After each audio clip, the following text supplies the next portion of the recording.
Astaghfirullah. Bismillahirrahmanirrahim. Assalamualaikum warahmatullahi wabarakatuh. Alhamdulillah wassalatu wassalamu ala Rasulillah wa ala alihi wa sahbihi wa mawalah wa la hawla wa la quwata illa billahi wa ba'du.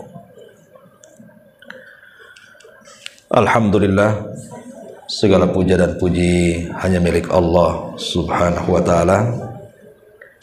Salat dan juga salam tak henti-hentinya kita hadiahkan kepada Rasul kita Nabi besar Muhammad sallallahu alaihi wa ala alihi wasallam. Ma'asyiral muslimat yang dimuliakan Allah subhanahu wa ta'ala, alhamdulillah di pagi ini kembali kita bisa duduk untuk bertalabul ilmi, dan pembahasan di pagi hari ini kita akan membahas tentang rahasia di balik disyariatkannya berwudu. Kita tidak hendak bicara tentang fikih wudu karena ma'ruf fikih wudu sering dibahas.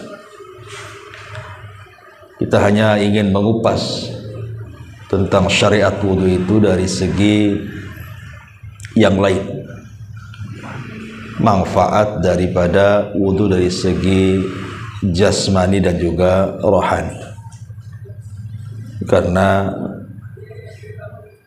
berkaitan dengan masalah tazkiyatun nafsi, membersihkan jiwa.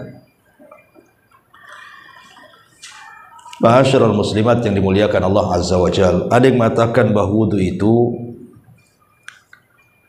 adalah ibadah yang merupakan kekhususan umat Islam. Tapi ada juga yang mengatakan tidak, bahkan seluruh para nabi juga disyariatkan wudu. Tapi ada juga yang mengatakan maksudnya dikhususkan syariat wudu kepada umat Islam itu caranya, di mana cara wudu kita berbeda dengan cara wudu umat-umat sebelum kita. Dan wudu sendiri adalah salah satu identitas kaum muslimin yang kelak di akhirat Nabi SAW tidak akan mengenali umatnya kecuali mereka berwudu. Dan itu dijelaskan dalam sebuah hadis di mana Nabi SAW satu hari dia sedang mengunjungi para syuhada yang ada di Uhud. Tentu tujuannya Nabi SAW ingin mengenal atau mengenang jasanya para syuhada. Itulah Nabi tidak pernah melupakan kebaikan siapapun, makanya dikunjungi. Seolah-olah Nabi ingin mengatakan, kalaulah bukan karena Allah kemudian jasa-jasa para syuhada, tentu kalian tidak seperti ini. Makanya penting, apalagi kita kemarin 17 Agustus, hari kemerdekaan kita mengenang para pahlawan yang sudah memerdekakan negeri ini. Kalau bukan karena Allah kemudian mereka para pahlawan, tentu kita tidak merdeka di bumi Indonesia ini. Itu yang melakukan Nabi saat ziarah mengunjungi kuburan para syuhada Uhud itu. Yang menarik adalah sepulangnya Nabi SAW mengunjungi para syuhada Uhud itu, Nabi SAW tiba-tiba menangis. Kemudian mengatakan, asfaqtu li ikhwani,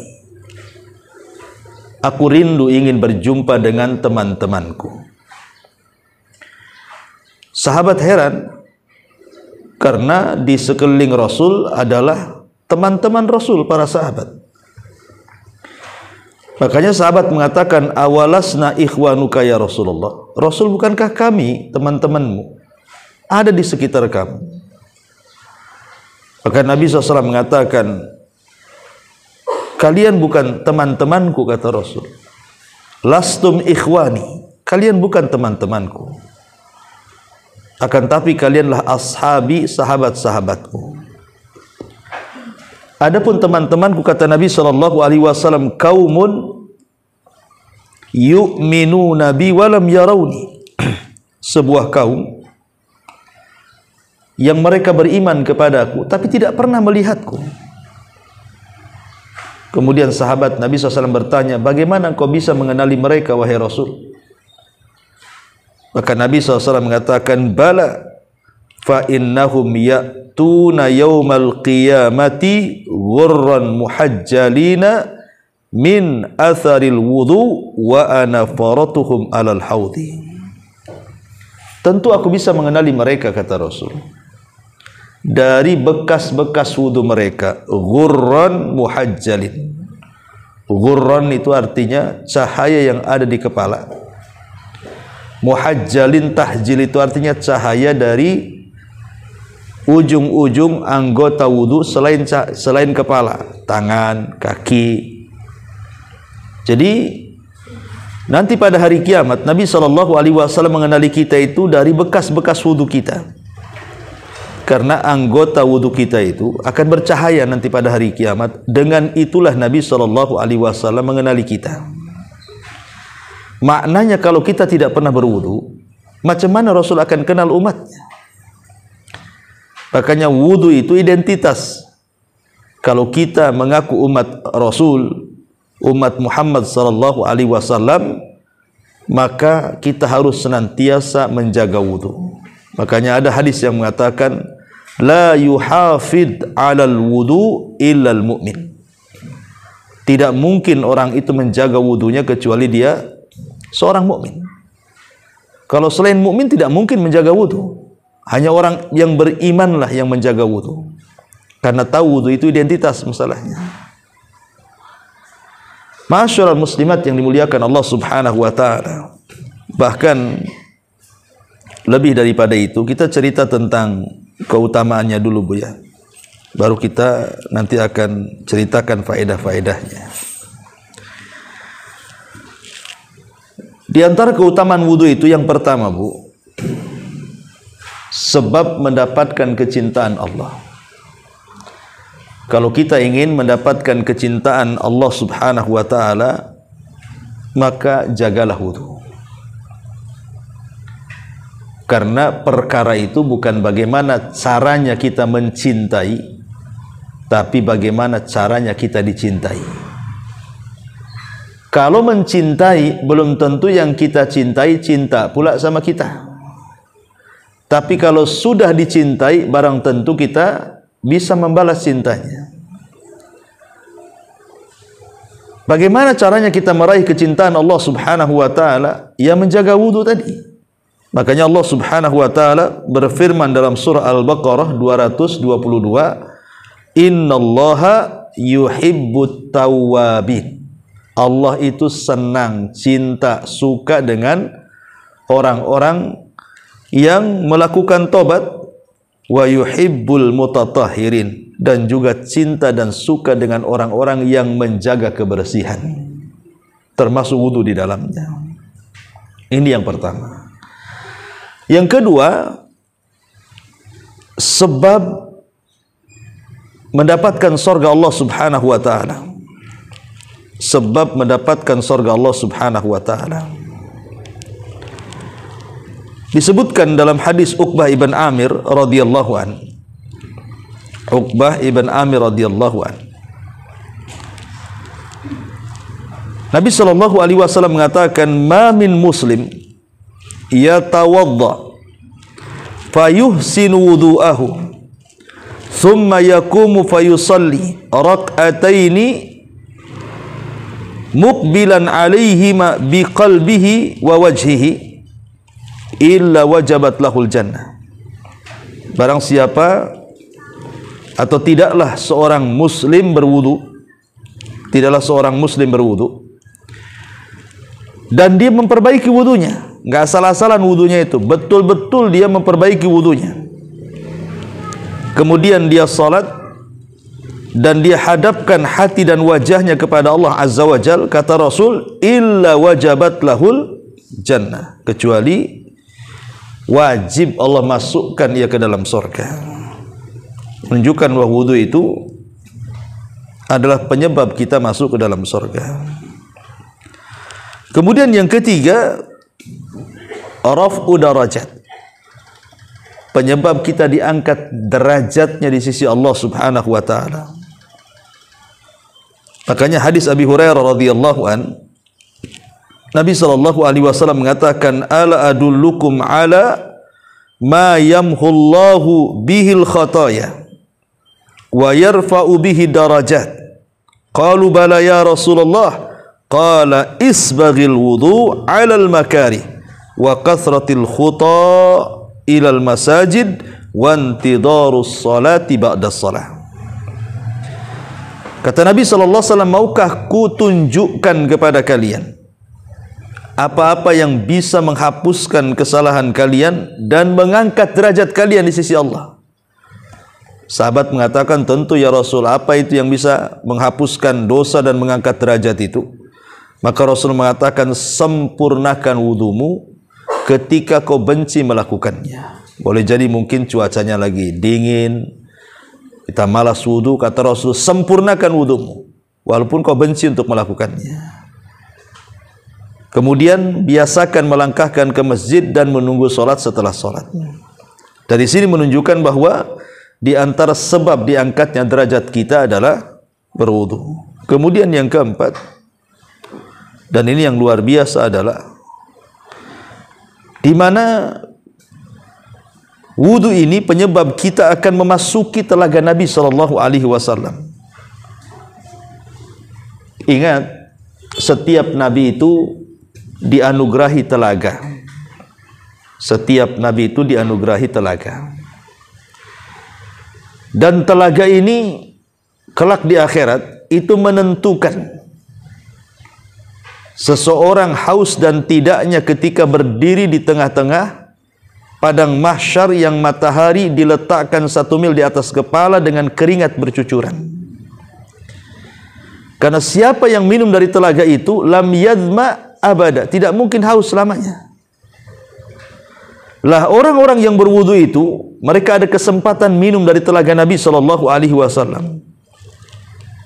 Makanya setelah Nabi sallallahu alaihi wasallam menyebutkan nanti pada hari kiamat dia akan mengenali umatnya dari cahaya wudu, maka Nabi sallallahu alaihi wasallam di ujung hadis mengatakan, wa ana faratukum alal haudi, dan aku menunggu kalian di telagaku.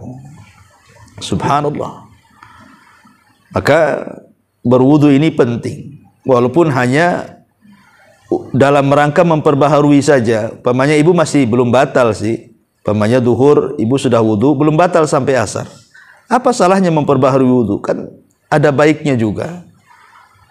Walaupun ibu tidak batal, karena termasuk sunnah Nabi sallallahu alaihi wasallam itu berwudu untuk setiap 1 kali sholat, walaupun belum batal. Itu sunnah hukumnya. Tajdid al-wudu namanya ya, memperbaharui wudu. Kemudian yang nomor 5, takfirul khotoya. Wudu itu bisa menghapuskan kesalahan-kesalahan kita. Yang namanya hidup tubuh ya.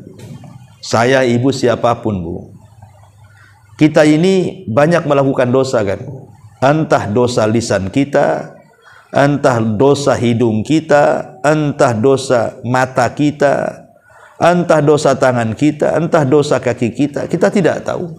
Setiap hari itu pastilah kita ini melakukan dosa dari anggota-anggota badan kita itu.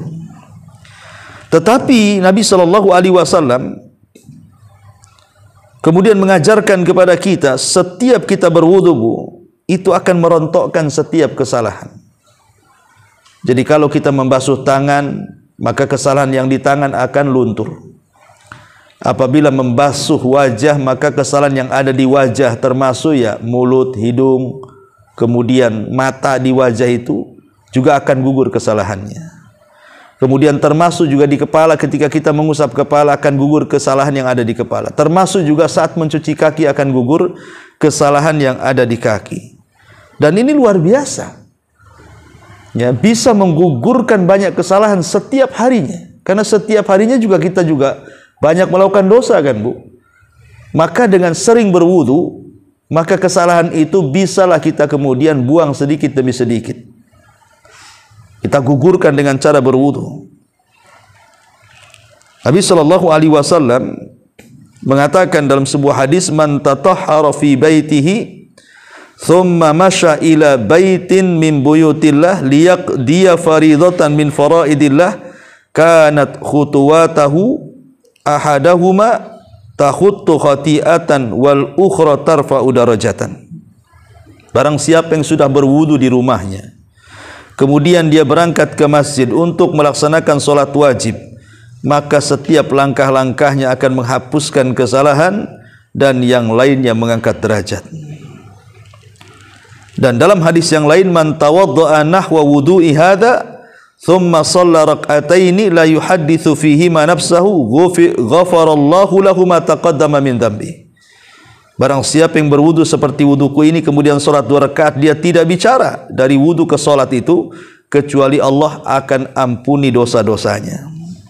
Jadi luar biasa, ya. Kemudian yang nomor 6, berwudu itu menyebabkan kita meninggal dalam posisi husnul khotimah.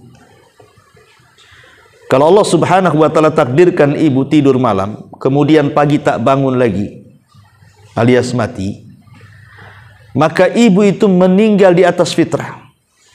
Meninggal di atas fitrah, husnul khatimah. Dan itu dijelaskan dalam hadis Bara ibn Azib radhiyallahu an. Kata Nabi sallallahu alaihi wasallam kepada Bara bin Azib itu, ya Bara, idza ataita madja'aka fatawadda wudu'aka lis-salati thumma taji ala shikil ayman wa qul Allahumma aslamtu wajhi ilaika wa fawadtu amri ilaika wa alja'tu dhahri ilaika rahbatan wa raghbatan ilaika la malja'a wa la manja minka ila ilaik amantu bi kitabika alladhi anzal wa bi nabiyyika alladhi arsal, atau amantu bi kitabika alladhi unzil wa bi nabiyyika alladhi ursil fa in mitta ta'alal fitrati wa in asbahta ala khairin. Kata Nabi SAW kepada Bara bin Azib, ya Bara, kalau engkau hendak menuju pembaringanmu, mau tidur gitu ya, berwudu, kemudian baca doa.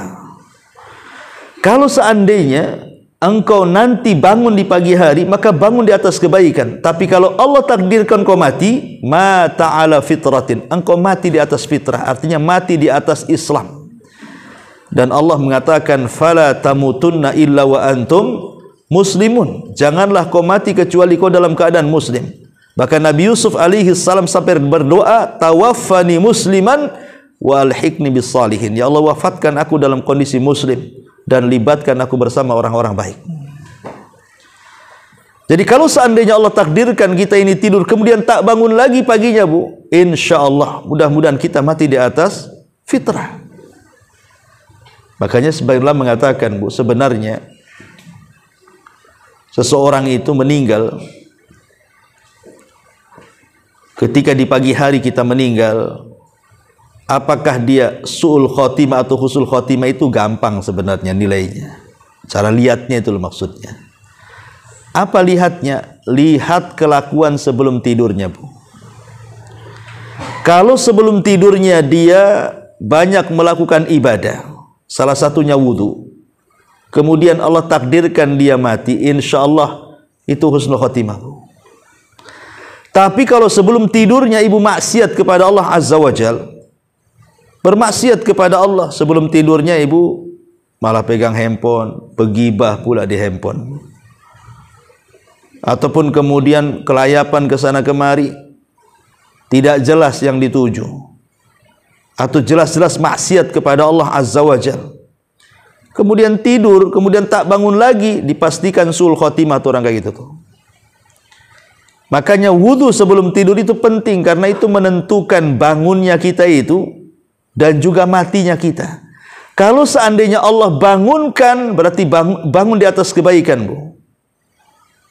Tetapi kalau kita diwafatkan, wafat di atas fitrah. Makanya di antara salah satu faedah wudu yang ke-8 adalah bisa menghilangkan ikatan setan. Yang ke-7 ya, Bu. Jadi bisa mengurai ikatan setan. Setiap malam itu, setiap malam, saya, ibu atau siapapun itu kalau mau tidur biasa nih didatangi setan, Bu.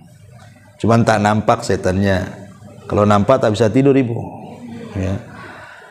Jadi setan itu datang bawa tali itu, Bu. Kemudian tengkuk kita lah diikat sama setan. Ingat, setan itu tidak bisa menguasai ubun-ubun depan. Setan itu hanya bisa menguasai tengkuk belakang. Bahasa saya, otak itu ada dua, Bu. Ada otak depan, ada otak belakang. Kalau orang barat mengistilahkan otak kiri sama kanan. Kalau kita otak depan dengan belakang. Otak depan itu disebut ubun-ubun, otak belakang itu disebut tengkuk namanya. Ya. Ubun-ubun itu tidak bisa dikuasai. Makanya Al-Quran sendiri menceritakan ketika iblis bersumpah untuk menggoda anak Adam, dia hanya bisa menggoda dari arah kiri, kanan, depan, belakang. Atas tidak. Atas tidak bisa digoda oleh setan, maksudnya ubun-ubun. Karena ubun-ubun itu di tangan Allah Azza wa Jalla. Tapi setan bisa mengganggu kepala kita itu hanya dari tengkuknya saja. Dengan cara apa? Ya'qidu syaitan ala qafiyati ahadikum idh huwa nam. Jadi setan itu setiap malam akan datang mengikat tengkuk kita saat kita sedang tertidur, thalathu uqad, 3 ikatan. Jadi setan tiap malam bawa tambang tuh untuk mengikat tengkuk ibu tuh. Lah 1 kali ikatan, setan itu akan bernyanyi itu. Nyanyinya gimana tuh? Nim naumatan tawilah farkud, katanya. Tidur yang nyenyak, malam masih panjang, katanya. Kemudian diikat lagi 2 ikatan, ngomong gitu lagi. Tidur masih panjang. Padahal ada subuh tuh, Bu. Ya, dibilang tidur masih panjang aja tuh. Tidur terus, tidur. Sampai 3 ikatan tuh. Jadi betul-betul sama setan itu dinina bobokkan kita supaya kalau bisa jangan bangun kecuali selepas subuh. Tetapi barang siapa yang dia bangun sebelum subuh atau sepertiga malam dia bangun, kemudian dia berzikir kepada Allah Azza wa Jalla, membaca doa setelah tidur, alhamdulillahilladzi ba'da ma amatana wa ilaihin nusyur. Kemudian kita berwudu, kemudian kita sholat, maka semua 3 ikatan itu akan hilang, Bu. Dengan berzikir hilang 1 ingatan, dengan berwudu hilang dengan berzikir hilang 1 ikatan, dengan berwudu hilang 2 ikatan, dan dengan sholat hilanglah 3 ikatan, semuanya hilang. Kemudian Rasul mengatakan, kalau sudah hilang ikatan-ikatan setan itu, maka dia di pagi harinya itu nasyitun tayyibun nafsi. Dia akan semangat hidupnya dan jiwanya akan bersih. Hidupnya akan semangat, jelas tujuan hidupnya untuk apa, dan dia pun menjadi semangat betul-betul karena jiwanya itu bersih. Tapi sebaliknya kata Rasul, kalau ikatan itu tidak ada yang terurai, karena bangun jam 8, jam 7 atau jam 6 gitu kan ikatannya masih diikat tuh di tengkuknya, maka dia akan dibangunkan dalam kondisi malas dan buruk perangainya. Hatinya buruk. Coba lihat manfaat wudu itu. Jadi kalau orang tidak berwudu, kemudian bangunnya pula selepas subuh gitu kan, itu alamat tuh malas, kemudian jelek hatinya. Dan kalau itu yang terjadi, kata para ulama, maka biasanya orang seperti ini akan mendapatkan banyak masalah yang tidak tahu apa penyebab masalah itu muncul. Ada aja masalah.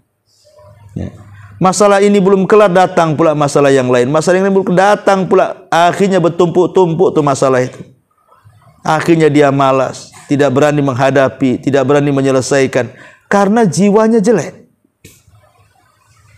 Tapi kalau seandainya jiwanya baik, dia semangat, masalah sebesar apapun Allah akan tolong baru menguraikannya. Itulah manfaat wudu tuh di situ tuh. Ya. Ma'asyiral muslimat yang dimuliakan Allah Subhanahu wa taala. Kemudian juga nomor 8, lebih daripada itu adalah wudu penyebab dikabulkannya doa. Jadi kalau ibu sebelum berdoa kemudian berwudu, kata Rasul, ma min muslimin,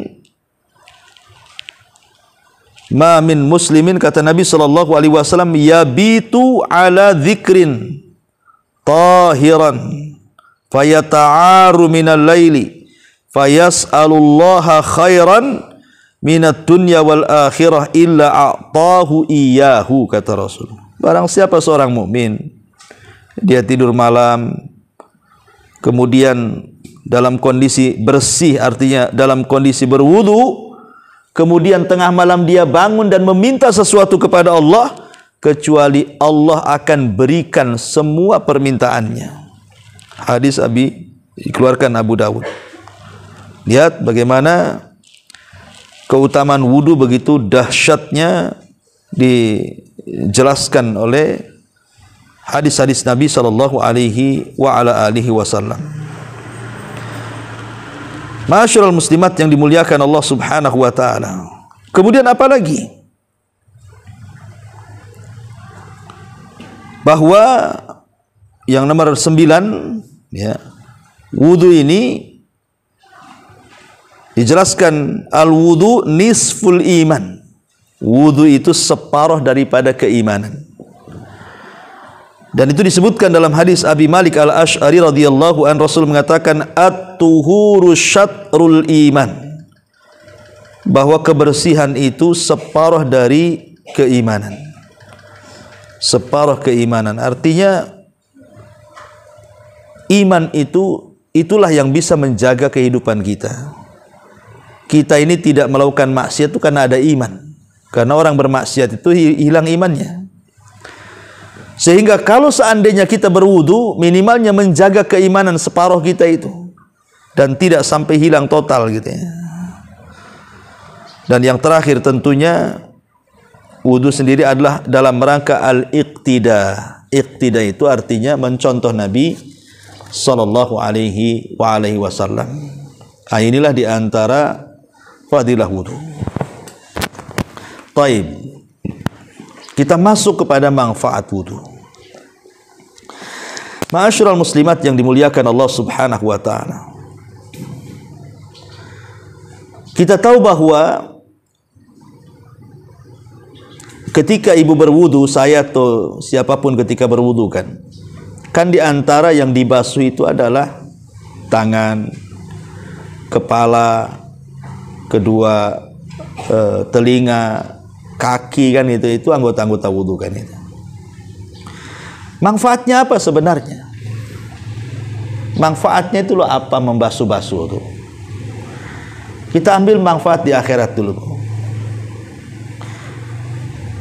Ma'asyiral muslimat yang dimuliakan Allah Azza wa Jalla, ada sebagian ulama itu ingin mengungkap rahasia di balik wudu itu.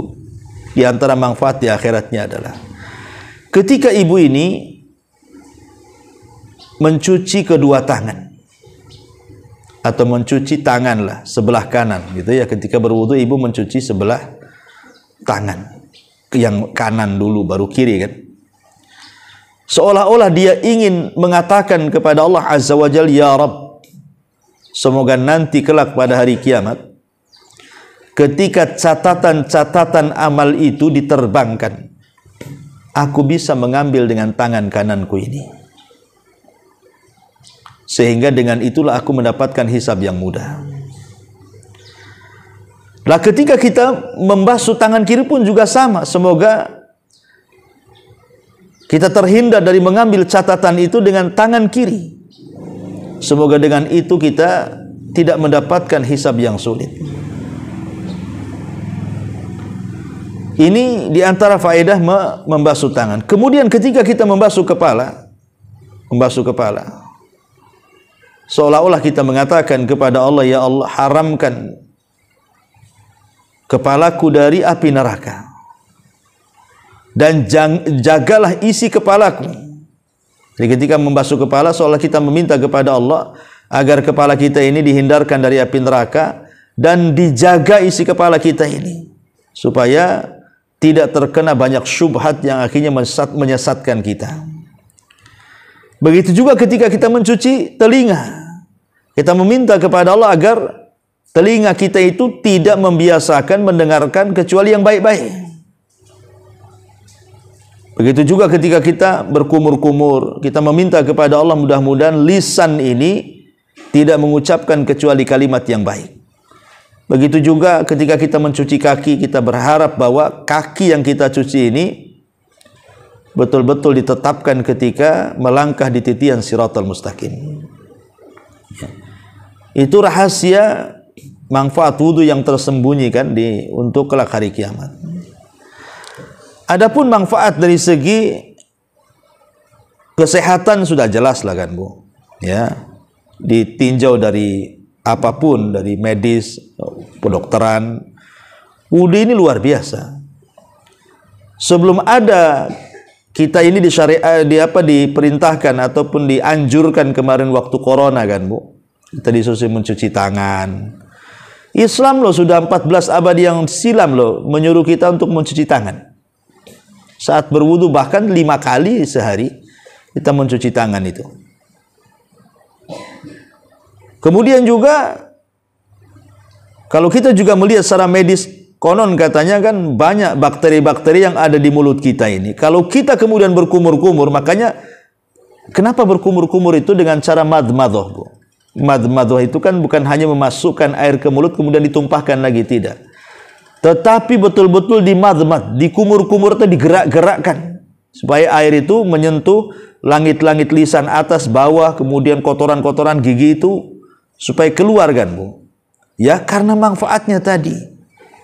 Ya, bisa mengobati penyakit macam-macam. Ya, entah kanker mulut, entah apa gitu ya, dalam penyakit-penyakit medis itu. Begitu juga hidung kan, biasanya kan bakteri sering masuk tuh ke hidung tuh. Akhirnya jadi flu dan yang lainnya. Maka ketika mencuci hidung, lubang hidung pun dengan cara menyedot sedikit ke atas gitu kan, itu juga bisa membersihkan dari segala bakteri. Bahkan saya pernah terbaca itu ada seorang mu'alaf itu dia masuk Islam gara-gara meneliti wudu. Masuk Islamnya itu gara-gara meneliti wudu. Baru sampai ke mencuci hidung, dia sudah yakin bahwa wudu ini adalah syariat. Akhirnya dia bersyahadat. Padahal belum diteliti semuanya tuh, baru sampai ke hidung saja. Ya. Bagaimana kalau sampai kemudian mencuci wajah? Ya, bahkan katanya terbaca dalam kitab fikih itu juga di antara manfaat kesehatan wajah ketika dibasuh satu hari dalam 5 kali dalam satu hari itu bisa mengurangi kerutan-kerutan loh, bisa mengurangi penuaan gitu bahasanya. Kalau ibu rajin wudu gitu, kencang lah Bu, nggak perlu silikon sana silikon sini. Ya. Banyak wudu saja. Ya. Jadi ini kita harus yakin karena ini kan perintah ilahi. Memang Allah Subhanahu wa Ta'ala yang menghendaki itu loh. Jadi itu kecantikan alami namanya kan. Ini kecantikan lewat media syariat. Cukup banyak wudu saja, tapi wudunya yang benar, jangan asal wudu kan itu. Betul-betul wudunya itu juga ikhlas, mencari pahala, keredhaan. Nanti Allah Subhanahu wa Ta'ala akan berikan ganjaran yang banyak. Selain daripada itu juga kesehatan. Bahkan saya pernah terbaca buku apa namanya, dahsyatnya terapi wudu gitu judulnya kalau nggak salah tuh. Saya terbaca, ada lama saya baca buku itu. Itu katanya bisa melancarkan peredaran darah Bu. Jadi bisa melancarkan peredaran darah. Bahkan ada seorang ulama, saya lupa namanya. Jadi dia menjelaskan, semenjak aku merutinkan wudu, setiap aku membasuh kepala dengan air saat wudu itu, Bu, itu bisa menguatkan hafalan. Jadi ada ulama yang mengatakan, setelah aku mendawamkan berwudu, setiap aku batal aku wudu lagi, katanya. Alhamdulillah, katanya, hafalanku tidak pernah hilang. Hafalanku tidak pernah hilang. Tapi ibu kan beda. Kalau ibu itu berwudu justru hilang hafalannya karena memang nggak punya hafalan kan, Bu. Jadi apa yang mau tahan di kepala, hafalan pun tak punya kan itu. Jadi itu sampai ulama seperti itu. Semenjak aku mendapatkan wudu, mantap hafalannya, katanya. Jadi saya terbaca dalam kitab dahsyatnya terapi wudu itu bisa melancarkan peredaran darah. Artinya kan kalau sudah melancarkan peredaran darah kan kemana-mana, Bu. Jadi kerjanya ke jantung menjadi optimal kan gitu ya. Ya namanya darah ini kan penentu kesehatan badan juga. Bahkan banyak sekali lah kalau kalau kita terangkan masalah-masalah dari segi kesehatan badannya. Nah, baik kita masuk pada ruhaninya. Inilah yang disebut tazkiyatun nafsnya. Ya. Wudu dilihat dari tazkiyatun nafsinya. Ma'asyiral muslimat yang dimuliakan Allah Azza wa Jalla. Dalam sebuah hadis Nabi SAW mengatakan, "Idza ghadiba ahadukum falyatawadda." Apabila salah seorang di antara kalian sedang emosi, sedang marah, ya, kata Nabi SAW, berwudu. Rupanya wudu itu bisa mengurangi emosi, Bu, bisa mengurangi perasaan marah. Kenapa demikian? Alasannya karena marah itu dari setan, dan setan itu tercipta dari api, dan api itu hanya bisa dipadamkan dengan air. Makanya ketika seseorang berwudu, hakikatnya sedang memadamkan bara api syaitan. Sehingga hati yang tadinya bergejolak, marah, emosi, itu pelan-pelan menjadi redam. Itu kan tazkiyatun nafasnya di situ. Ya, bisa membersihkan, menjernihkan hati yang tadinya kalut, emosi, marah, wudu. Makanya kalau ibu lagi marah sama suami, wudu. Masih marah lagi, wudu lagi, sampai habis tuh satu bak mandi. Kata Nabi SAW, apabila sedang berdiri marahnya, duduk, kan itu ya. Apabila sedang duduk masih marah, baring. Apabila baring juga masih marah, wudu. Nah, ini wudu, penentu nih, terakhir wudu. Kemudian sholat. Jadi salah satu terapi orang sedang emosi itu berwudu. Maka ini bisa menjernihkan hati wudu ini. Ini dari segi tazkiyatun nafasnya. Kemudian juga yang kedua, hadis yang tadi saya baca, Bu. Hadis dari Abu Hurairah radhiyallahu an. Nabi SAW mengatakan, ya'kidu syaitan ala qafiyati ra'si ahadikum idza huwa nam thalatha uqadin. Jadi setan itu mengikat tengkuk salah seorang di antara kalian apabila tertidur 3 ikatan. Kemudian di ujung hadis Nabi SAW mengatakan, fa in sallah in halat uqdata kullaha fa asbaha nasyitan tayyiban nafsi wa illa asbah khabithan nafsi kaslan. Kalau dia kemudian bangun dan dia berzikir, kemudian berwudu, kemudian salat, apa kata Nabi? Maka ketika hilang semua ikatannya, maka di pagi hari dia akan merasa semangat dan kesegaran yang menenteramkan jiwa. Namun bila dia tidak melakukan seperti itu, maka pagi harinya jiwanya merasa tidak segar dan menjadi malas beraktivitas. Nah, di sini tazkiyatun nafasnya juga yang kedua. Ya, jadi dengan berwudu tadi selepas bangun tidur, itu jiwa akan bersih. Ketika jiwa akan bersih, ini tenang hatinya sehingga semangat hidupnya. Jadi adalah tujuan hidup dia satu hari itu untuk apa dia tahu. Dan itu bisa kita rasakan, Bu. Bahkan saya pernah merasakan juga. Kalau kita tidur sedikit di malam hari, Umpamanya tidur jam 11 gitu, bangun jam 3. Ya. Kemudian mungkin diantara ibu ada yang tahajud atau baca Quran atau dzikir itu bukan. Memang agak ke subuh itu ngantuk-ngantuk dikit kan Bu. Tapi nanti pagi harinya itu selepas subuh tuh, kemudian ibu nyapu, ngepel atau nyiram aktivitas itu, rasanya tidur yang sedikit di malam hari itu tidak mempengaruhi kesehatan badan ibu. Tapi coba ibu ini tidur umpamanya kan jam 11, bangun subuh, kemudian sholat subuh, kemudian habis subuh tidur lagi, bangun jam 9. Itu kan udah cukup untuk tidur itu bukan? Mulai jam 11 bangun jam 9 kan? Cuman bangun tuh sholat tidur lagi. Itu sudah direncanakan tuh, habis subuh harus tidur nih, udah ada rencana tuh. Ya kan? Tidur itu kan harus ada rencana dan kesempatan kan, Bu. Nah, kemudian bangun jam 9, ibu rasakan badan ibu seperti apa tuh? Pasti sakit-sakit badan, bawaannya ngantuk aja tuh, padahal udah lebih-lebih tuh jamnya tuh. Nah, itu bisa kita rasakan seperti itu. Dan memang ini kan obat nabawiyah namanya, tibun nabawi. Walaupun kita kurang tidur semalam hanya 2 jam, 3 jam gitu kan.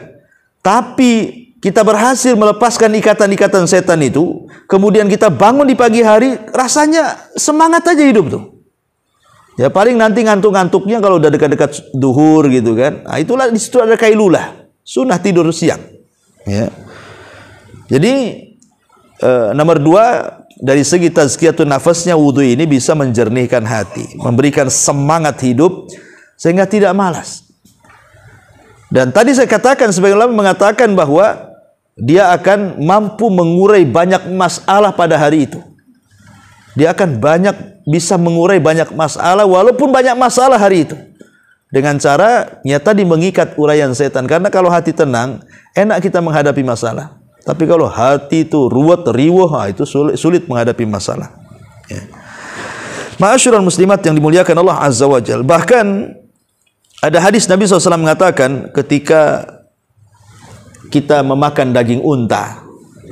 Ketika kita makan daging unta kan Bu, Nabi memerintahkan untuk berwudu. Tapi kalau kita makan daging kambing, Rasul tidak merintahkan kita berwudu. Dari sini kata para ulama, salah satu nawaqidul wudu, pembatal wudu itu adalah ketika kita makan daging unta.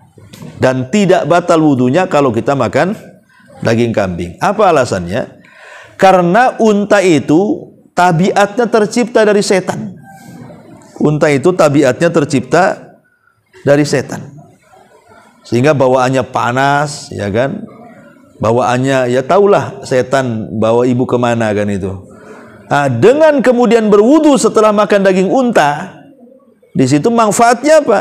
Ya tadi supaya meredamkan hati yang sudah makan daging yang tercipta dari tabiat setan tadi. Ma'asyiral muslimat yang dimuliakan Allah Subhanahu wa taala. Bahkan yang lebih daripada itu, tazkiyatun nafasnya adalah kalau ibu selepas wudu kemudian berdoa, kan selepas wudu itu kan ada doa Bu. Apa doanya? Kata Nabi SAW, man tawadda'a fa ahsanal wudu thumma qala. Barang siapa yang berwudu kemudian dia perbaiki wudunya tuh. Kemudian dia berdoa selepas wudu, asyhadu an la ilaha illallah wahdahu la syarikalah wa asyhadu anna Muhammadan abduhu wa rasuluh. Allahumma ij'alni minat tawabina waj'alni minal mutatahhirin. Futihat lahu thamaniyatu abwabil jannah yadkhulu min ayyiha sya'a. Kata Rasul, kemudian dia berdoa, aku bersaksi tidak ada sesembahan yang berhak disembah kecuali Dia, dan aku bersaksi Muhammad adalah hamba dan Rasulnya. Ya Allah, jadikan aku termasuk hamba-hambamu yang bertobat, dan jadikan aku termasuk hamba-hambamu yang senantiasa bersuci. Maka kalau kita membaca doa ini, Allah akan buka padanya 8 pintu sorga, dan ia boleh masuk dari 8 pintu sorga yang ia kehendaki. Pendek tapi luar biasa. Ya Allah. Jadi doa habis wudu pendek, asyhadu alla ilaha illallah wa asyhadu anna Muhammadan abduhu wa rasuluh. Allahumma ij'alni minal tawabina waj'alni minal mutatahhirin. Tapi lihat faedahnya. Ya. Di dalam kandungan doa selepas wudu itu inti daripada tauhid, Bu. Itu inti daripada tauhid.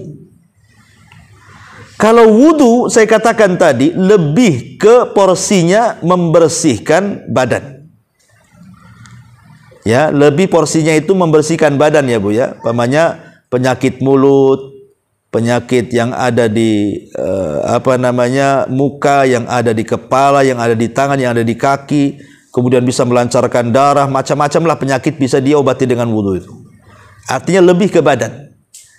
Tapi kalau doa selepas wudu itu lebih ke hati, tazkiyatun nafas. Karena dalam hati manusia itu kan macam-macam, Bu. Ada syiriknya, ada bid'ahnya, ada hasadnya, ada dendamnya, ada dengkinya, ada irinya, macam-macam lah penyakit hati itu, Bu. Makanya wudu ini bisa menghilangkan penyakit badan, doa selepas wudu itu bisa menghilangkan penyakit hati. Ketika kemudian penyakit badan hilang, penyakit hati hilang, makanya ibu betul-betul menjadi orang baik tuh. Mudah untuk bertobat, waj'alni minat tawabin. Mudah untuk bertobat. Karena penghalang-penghalangnya sudah tidak ada. Orang itu kalau susah bertobat itu kan karena ada penyakit hatinya ataupun ada penyakit badannya. Ketika dua-duanya sudah hilang tuh, penyakit badan sudah hilang dengan wudu, penyakit hati hilang dengan doa selepas wudu, berarti mudah dia untuk bertobat. Makanya para ulama ketika memberikan syarahan kepada doa selepas wudu, mereka mengatakan walamma kanati taubatu taharatul batini an adrani dzunubi wal wudu'u taharatul zahir anil ahdatsil mani'ati minat taqarrubi ilaihi ta'ala nasabal jam'u bainahuma fa idza fa'ala dzalik futihat abwabul jannah ats-tsamaniyah. Ketika tobat itu membutuhkan kebersihan hati. Ketika tobat itu membutuhkan kebersihan hati, dan itu bisa dilakukan dengan cara apa? Doa selepas wudu. Itulah untuk membersihkan hati supaya kita mudah bertobat. Dan ketika kemudian wudu sendiri adalah bisa membersihkan kotoran-kotoran badan, apabila dijumpakan bersihnya badan dan hati, maka orang itu mudah untuk melakukan tobat dan mendekatkan diri kepada Allah Azza wa Jalla. Disitulah letak tazkiyatun nafasnya. Ya. Walaupun wudu sendiri tadi saya sudah katakan ada dari sisi tazkiyatun nafasnya ada. Tapi porsinya lebih banyak kepada membersihkan badan. Tapi kalau ingin lebih membersihkan hati, artinya ingin sempurna badan bersih, hati bersih, jangan tinggalkan doa selepas wudu. Jangan. Sayang gitu kan, karena banyak di antara kita itu yang melalaikan doa selepas wudu. Dia hanya mementingkan kebersihan badan, tapi bersihnya hati tidak. Padahal justru doa selepas wudu pun tak kalah pentingnya dengan wudunya tuh. Karena beda manfaatnya. Kalau wudu membersihkan badan, kalau doa selepas wudu membersihkan hati. Maka saya nasihatkan, jangan tinggalkan. Kan sebentar saja kok, asyhadu an la ilaha illallah wahdahu la syarika lahu wa asyhadu anna Muhammadan abduhu wa rasuluhu Allahumma ij'alni minat tawwabin waj'alni minat tawwabin. Kan sebentar aja, Bu. Tapi lihat manfaatnya. Luar biasa. Ya. Ma'asyiral muslimat yang dimuliakan Allah Subhanahu wa taala, inilah di antara manfaat wudu ditinjau dari segi tazkiyatun nafas. Baik, sampai di sini, Bu. Kita buka tanya jawab saja. Silahkan kalau ada yang mau bertanya. Ya, tafadhali.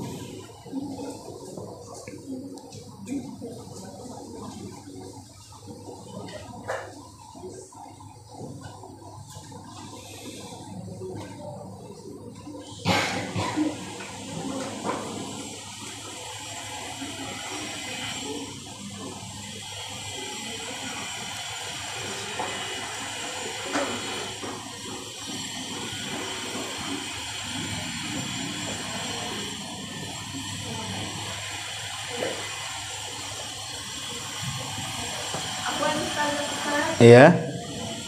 Mic-nya nggak ikutin saya sih. Gimana? Tanya, Iya. kalau wudunya itu sekaligus wudhu itu ada yang bilang boleh, ada yang bilang tidak, itu gimana Ustaz? Hukum wudhu dalam toilet. Ya, alhamdulillah hukum wudhu dalam toilet tidak ada masalah, tetapi jangan membaca basmalah di dalam toilet. Baca basmalahnya di luar toilet. Ya, walaupun ada sebelah mengatakan dalam hati. Begitu juga berdoanya jangan dalam toilet, tetapi setelah keluar toilet. Jadi dalam toilet itu hanya gerakan-gerakan wudhu saja. Kalau sudah menyebut nama-nama Allah, doa-doa, maka tidak boleh di dalam toilet itu. Makanya sekarang musibah di atas musibah itu, banyak orang karena mungkin setiap tangan itu ada handphone. Ya, sekarang kadang-kadang handphone itu masuk toilet, Bu. Apalagi buang hajat, kadang-kadang bawa handphone, ringtone-nya pula azan, ataupun kadang-kadang ketika nengok YouTube atau apa yang pendek-pendek itu ada orang ceramah, ada orang sedang salam, dia sedang buang hajat di dalam. Ini kan gimana gitu ya kan? Kecuali dia bisa menjaga gitu. Kalau baca bismillahnya Ustaz? Apanya? Baca bismillahnya? Ya baca aja dalam hati. Karena bagaimanapun basmalah itu penting dalam setiap ibadah, Bu. Baca basmalah itu penting dalam setiap ibadah. Setiap perkara yang tidak dibacakan basmalah padanya, fahuwa abtar, maka terputus. Makanya penting baca basmalah itu, entah di dalam hati ataupun di luar kamar mandi lah sebelum masuk. Ya. Wallahu a'lam. Satu lagi Ustaz. Ya. Kalau keluar dari tema ya Ustaz. Ya. Kan ada saudara di rumah. Terus dia itu mau ngambil motor tapi kredit, kita udah bilang nggak boleh, tapi dia tak mau ngambil, tapi kan itu apa tanggungnya itu kita gitu, maksudnya jaminannya kita itu gimana Ustaz? Kita kenapa enggak? Nggak boleh, Bu. Menjamin riba itu masuk karena Allah melaknat riba itu bukan hanya pemakannya. La'ana Rasulullah SAW akila riba wa mukilahu wa syahidaihi wa katibaihi hum sawa, kata Rasul. Allah melaknat yang makan riba, yang ngasih makan riba, yang menyaksikan riba, bahkan mungkin juga yang mencatatnya, notarisnya atau apalah, semuanya kena. Ya. Makanya jangan mau membuat jaminan kepada perkara yang jelas-jelas haram, karena itu masuk pada firman Allah, wala ta'awanu 'alal itsmi wal udwan. Jangan tolong-menolong di atas perbuatan dosa dan kemaksiatan. Jadi sebaiknya jangan mau untuk jaminan. Ya, bagusnya suruh ngumpulin duit dulu, kalau sudah terkumpul, beli cash. Beli cash itu lebih baik, itu paling selamat dari riba itu. Wallahu a'lam. Wa iyyak.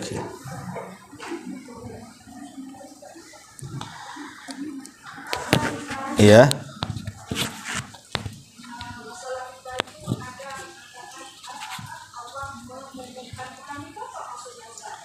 Allah mengumumkan perang. Itu ancaman. Itu wa'id syadid, kata para ulama. Itu disebut ancaman. Allah hendak mengancam.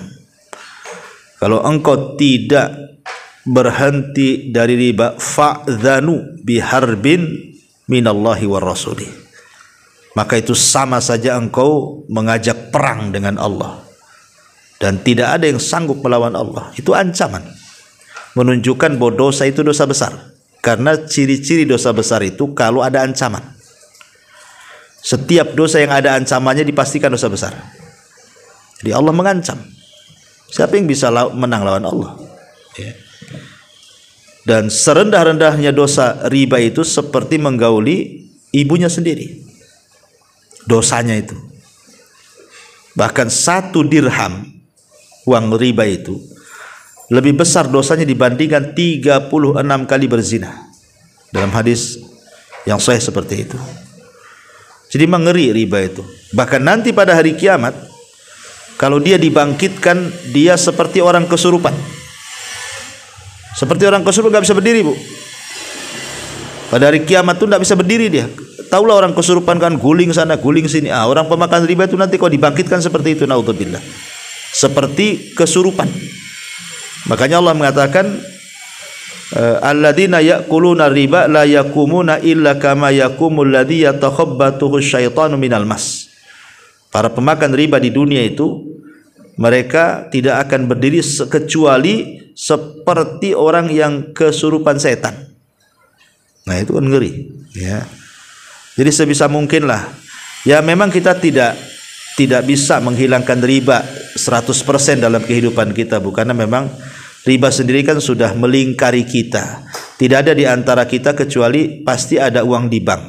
Tidak mungkin ibu nggak nyimpan uang di kasur kan bu? Pasti di gondol orang, dan yang gondolnya orang dalam biasanya. Itu kalau ya sekarang semua sudah pakai rekening. Kadang-kadang kita memang bank syariah, tapi kadang-kadang yang ditransfer bukan syariah, atau yang ngirim juga bukan syariah, macam-macam lah.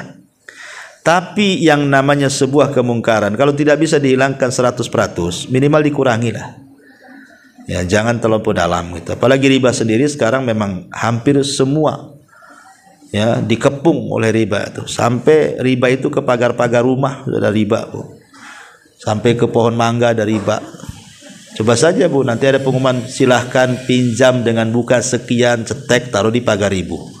Bayangkan riba ada di pagar bu, ada di pohon pisang, pohon mangga, semua ada.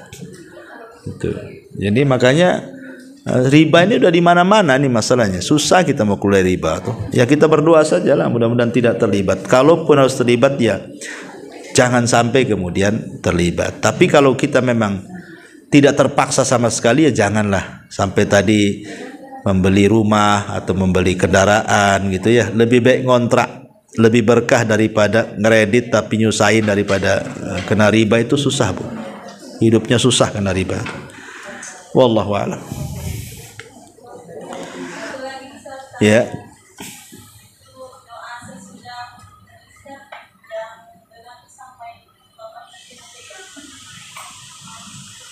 Doa selepas wudu kenapa? Ya sampai tadi lafadznya. Iya sampai tadi. Dan kalau memang bisa bu, ada hadis dari bukan hanya sekedar berdoa saja selepas wudu, tapi kalau ibu mau sekalian 2 rakaat sholat wudu itu lebih baik. Kan Nabi SAW pernah masuk ke dalam sorga. Tiba-tiba kemudian Rasul mendengar suara terompah di sorga itu. Kemudian kata Rasul, ini suara terompah siapa? Itu suara Bilal. Akhirnya kemudian Rasul memanggil Bilal selepas masuk ke sorga itu dan mengatakan, ya Bilal, suara terompahmu sudah mendahului aku masuk sorga. Apa yang kau lakukan? Katanya. Maka Bilal, tidak ada kecuali aku berwudu dan aku senantiasa menjaga wudu. Selepas itu aku senantiasa menjaga 2 rakaat sholat wudu, ya sholat sunnah wudu. Jadi Bilal itu dalam hidupnya tidak pernah dia batal wudu. Setiap batal wudu lagi, setiap batal wudu lagi. Itu Bilal tuh. Dia jaga betul-betul wudunya itu. Dan lebih daripada itu setiap wudu dia sholat, setiap wudu dia sholat. Subhanallah, lihat sampai sandalnya bu masuk surga. Padahal sandal ibu lebih baik daripada sandal Bilal, lebih mahal lagi. Tak tahu masuk surga tak. Tapi lihat Bilal luar biasa. Jadi sholat sunnah wudu, ya tentu sholat sunnah wudu dilakukan sebelum kering wudunya. Air wudunya sebelum kering kita sholat, ya bukan wudu pagi sholat sunnah wudunya malam.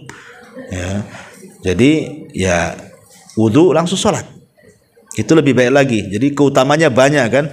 Dalam wudu ada keutamaan, doa selepas wudu ada keutamaan, sholat lagi wudu banyak lagi keutamaannya. Ya, wallahu a'lam bu. Saya kira sampai di sini karena jam 10 saya ada kajian di luar. Subhanaka bihamdika asyhadu an la ilaha illa anta astaghfiruka wa atubu ilaik. Allahu ta'ala. Assalamualaikum warahmatullahi wabarakatuh.